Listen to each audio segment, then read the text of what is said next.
Bismillahirrahmanirrahim. Assalamualaikum warahmatullahi wabarakatuh. Alhamdulillah rabbil alamin wassalatu wassalamu ala asyrafil anbiya'i wal mursalin wa ala alihi washabihi ajmain. So right now our group represent about the woman right. So before we go far from this topic, so right now let me introduce our member. My name is IMAN bin SHAMSUL. Second member IZZUL AMZAR bin SAFARUDDIN. Third member Muhammad NABIL bin Muhammad ROZI. Fourth member UMAR bin SHAHARDIN. Fifth member AMIRUL Hafez bin YUSAINI. For the introduction, International Women's Rights Instrument has repeatedly insisted that women and men should enjoy the same human right they count on without discrimination based on gender differences. Besides, gender equality requires a thorough understanding of how women were discriminated against. Equality is denied establishing suitable strategy to eradicate such discrimination. Some group of women face additional form of discrimination based on their age, ethnicity, nationality, religion, health status, financial status, education, disability, social economic status, among others.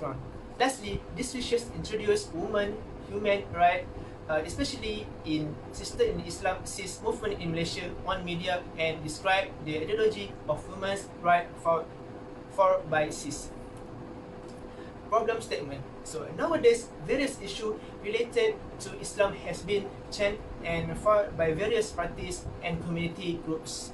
They fight for women's rights and freedom that religious practice and meta connect with it are the affair of the individual without the need of supervision with any religious authority and institution.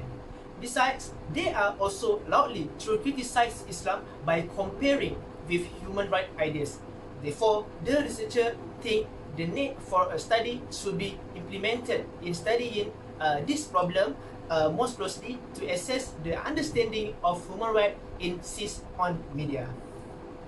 So right now we go to the research question. This research is conducted to answer the following question. First, what is the background of sister in Islam, cis? Second, what is the methodology used by cis? Third, what are the arguments of cis toward Islamic Aqidah? Next, so we go to the research objective. Therefore, the objectives of the research are, firstly, to define the background of cis. Secondly, to study the methodology used by cis to spread the ideology. Third, to analyze the arguments of cis toward Islamic Aqidah. My name is Muhammad Hafez bin YUSAINI. Inshallah, I will highlight the scope of study. This study is focused on examining the arguments brought by the cis on the issue of human rights in Malaysia on media. Besides, this study also examined past studies and made a justification related to the background of human rights that brought by cis to demand justice in their struggle as well as restore their rights as women, especially in Malaysia. Next, signification of the study. This study hopefully can add new data by collecting data from library research on the background of human rights. Next, this study is very important because it is emphasized to identify the demand by the women rights in Malaysia context. This study will help to identify the methodology of previous study and provide alternative to current problem solving. Next, research methodology. For the research, we use a qualitative approach. The qualitative approach that consists of library research. This research is conducted to access and collect data from library of ocean and internet. Through library research, information can be collected from previous scholars from journals and books. Next. Okay, let me continue about the background of cis. Okay, my name is Muhammad Nabil bin ROZI, 1172132. Okay, when we talk about the cis, then we know that it's the organisation that defend and fight for women equality, rights to men who are active in our country. The history or even the cause, the occurrence or installation of this cis movement is due to several groups of activities and professionals from among the women who gather and also from among the women lawyers who were discussing the issue of implementing of Islamic family law.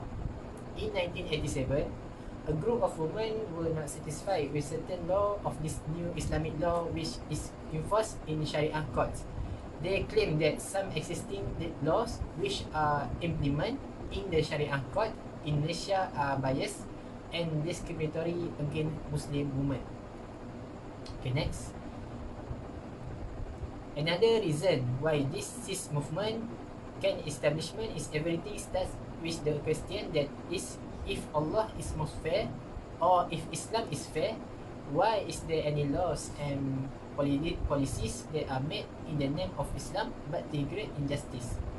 This is basic question that derive and injects the spirit of this group of women to find out if really exists in the teaching of Islam that advocates injustice against the woman. Based on that, they understand that everything stems from the generous understanding that say Islamic law is Sharia. Sis understand that Sharia is the result of human work that may be based on the Quran and Hadith only. In conclusion, we can identify that the history of establishment of this movement is related to the implemented to be claimed equality rights among the men. Thank you. Bismillahirrahmanirrahim. My name is AMZAR bin SAFARUDDIN. Okay, next we will discuss about the methodology of dissemination and interpretation used by sister in Islam. Okay, the first method used by them is first using media, which is internet. Okay, sister in Islam in Malaysia also a movement that is very active in supporting the issue of injustice, liberalization, humanism, and equal rights for women in Islam. Using the media either by print or mass media. Okay. Internet is used as the primary tool to disseminate their knowledge to society and to extend their reach around the world. Okay. Among the websites that Sister in Islam has established in Malaysia is sisterinislam.org. Okay. Next, the second method is logical method and reasons of rationale in interpreting Quran. Okay, this group did not research the text of Quran carefully and in detail. They interpreted according to the basis of rational thought of reason or tafsir bi-ra'yi alone. Okay, for the example in Surah An-Nur verse 31, they seems to be trying to understand the significance of himar, which is the headscarf, while interpreting this verse by emphasizing their stance that wearing headscarf is not requirement in Islam. And this is will be further continued by the next presenter. Okay, thank you.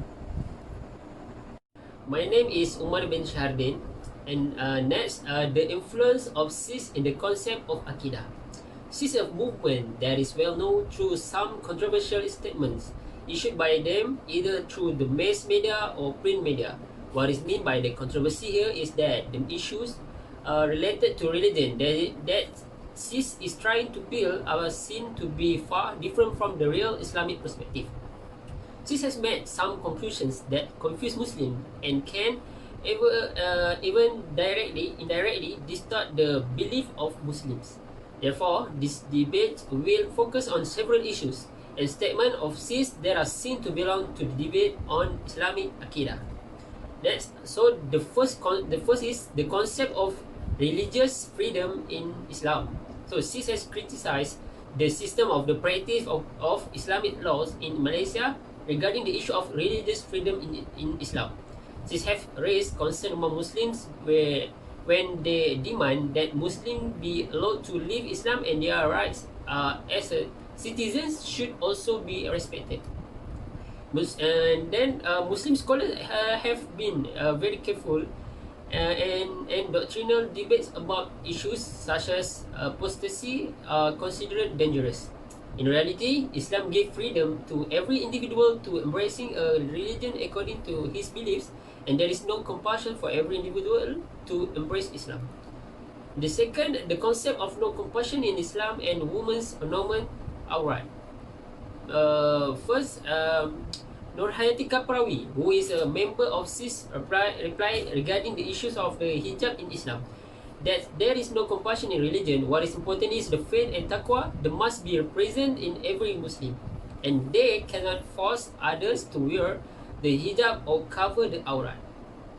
Then SIS has rejected the demands and obligation of women to cover the aurat, and he also stated that she also stated that the concept is only derived from the custom of the Arab community. Allah is mentioned in the Quran, let them cover the veil over their chest. An-Nur verse 31. 31. Covering the aurat must be based on faith and piety to accept the pleasure of Allah alone. Not on the basis of human right or daily routine.